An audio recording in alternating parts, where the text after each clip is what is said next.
Assalamualaikum warahmatullahi wabarakatuh.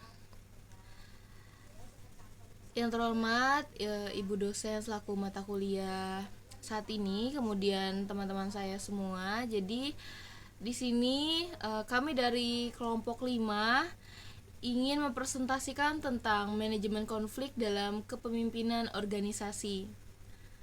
Boleh dilanjut?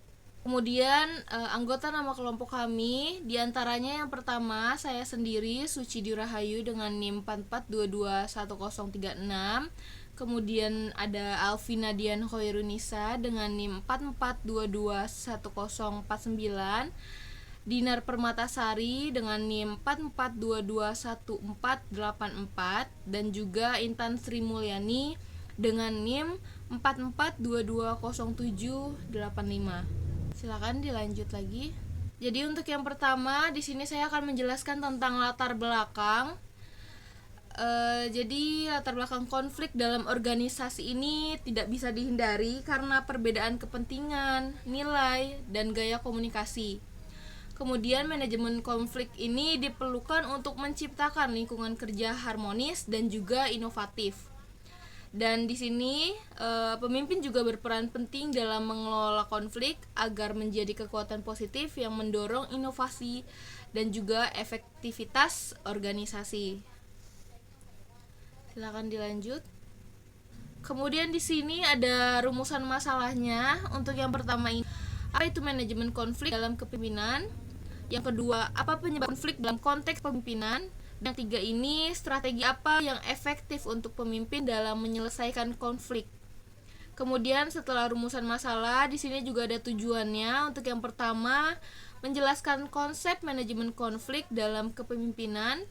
Kemudian tujuan yang kedua, mengidentifikasi penyebab konflik yang relevan, dan yang terakhir yaitu menganalisis strategi penyelesaian konflik oleh pemimpin. Dan untuk materi selanjutnya akan dijelaskan oleh teman saya.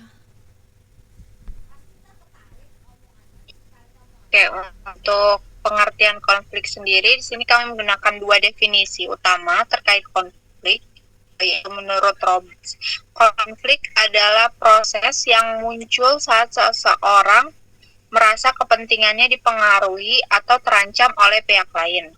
Sementara itu, Husserl melihat konflik sebagai bagian dari perjuangan nilai yang wajar terjadi dalam masyarakat.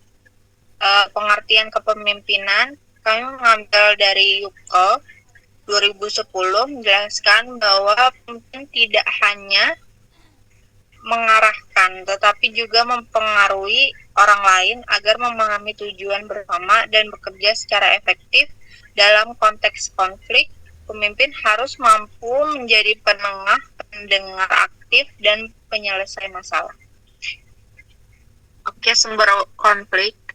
Sumber konflik di sini ada 5 sumber utama konflik dalam organisasi. Yang pertama, kebutuhan fisik dan psikis yang tidak terpenuhi. Kedua, perbedaan persepsi terhadap suatu kondisi. Ketiga, perbedaan nilai dan norma individu. Keempat, atau dominasi. 5, emosi dan perasaan yang tidak tersalurkan. Jadi sumber-sumber ini tidak kita sadari sejak awal dapat berkembang menjadi konflik yang jauh lebih besar.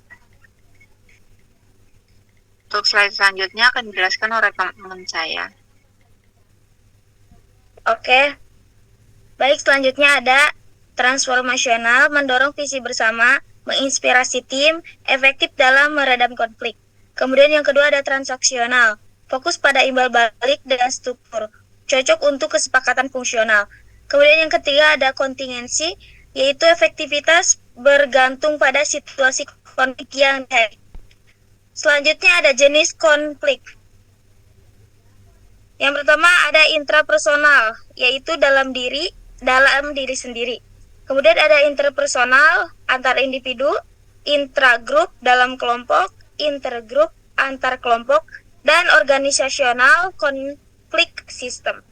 Dan yang ketiga ada faktor penyebab konflik. Yang pertama ada komunikasi tidak efektif, yang kedua ada gaya kepemimpinan otoriter, yang ketiga ada distribusi tugas dan wewenang tidak adil. Yang keempat ada perbedaan nilai dan tujuan pribadi. Dan yang terakhir persaingan antar anggota tim. Baik, selanjutnya akan dijelaskan oleh teman saya. Oke, yang selanjutnya di sini ada alur penyelesaian konflik. Yang pertama itu adalah pengenalan masalah, kemudian diagnosis penyebab, kemudian mencari solusi bersama, kemudian pelaksanaan kesepakatan, kemudian yang kelima ada evaluasi tindak lanjut. Ini adalah model dari Stefanin. Lanjut. Nah, di sini kami juga ada ngambil studi kasus. Itu studi kasusnya dari Presiden Joko Widodo pada kasus tahun 2015. Jadi ini salah satu konflik KPK pada tahun 2015 ini.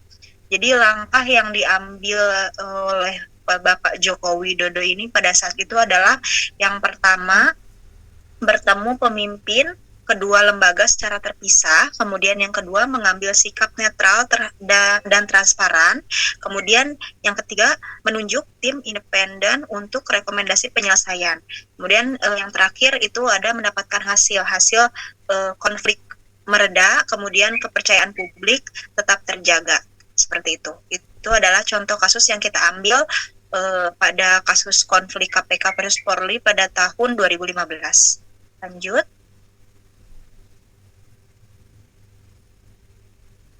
Nah, kemudian di sini juga dapat kesimpulan. Jadi kesimpulannya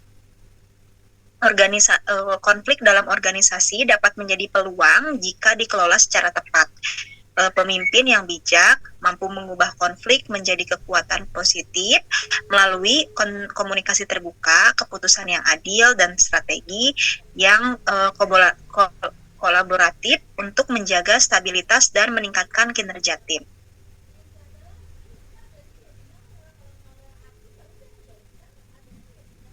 Oke, mungkin itu aja presentasi dari kami. Hidup sendiri, tak kekasih, cukup sekian dan terima kasih.